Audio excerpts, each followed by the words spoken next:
A violent chase through 2 counties as a man allegedly opened fire on troopers. Gunshots and a lot of screaming, yelling from the troopers. Now investigators are trying to figure out why he wouldn't pull over.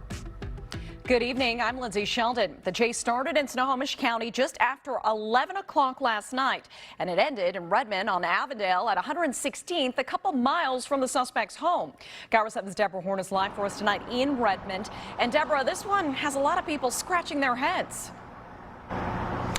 In fact, so much so, Lindsay, that just 16 and a half hours later, you see the troopers are still here. Now, they have been going in and out of these woods where this suspect fled to escape and where he was finally arrested. The bullet holes in the back of the suspect's vehicle from his own weapon, say investigators, an indication of just how violent this pursuit became.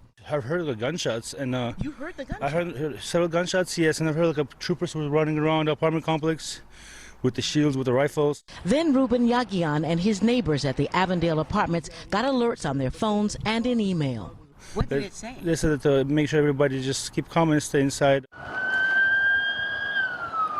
Just after 11 o'clock Friday night, a Washington State trooper on I-5 southbound near the Highway 2 interchange in Snohomish County tried to pull the 45-year-old driver over for speeding and having a plate blacked out, but he wouldn't stop. The vehicle speed went to about 97 miles an hour at top speed.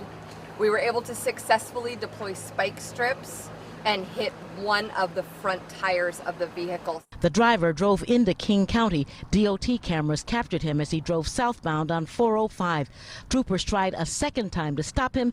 That's when he fired into a trooper's windshield. We also had our air unit in the air, a Cessna. Troopers backed off. They followed the vehicle until it got here on Avondale Road, 116th. Suspect ditched his vehicle and fled into the woods, still firing.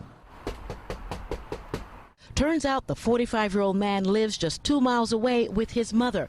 No one answered the door. We talked to a neighbor who has known him for the last 13 years. Extremely surprised. Didn't know that he even had a weapon. So he never displayed anything Never. like that? Nothing. No. The suspect was in the woods about 4 hours when the King County Sheriff's SWAT team found him and took him into custody. Troopers say they recovered multiple weapons, all of it in a place unaccustomed to a site like this. It was so quiet that time of night, too, usually, to see all those cop cars. Now, Trooper did suffer minor injuries when the bullet came through his windshield, but incredibly, no one else was hurt. Now, we do expect that suspect to make his first court appearance Monday afternoon. We expect to be there, too. Reporting live in Redmond, Deborah Horne, KIRO 7 News.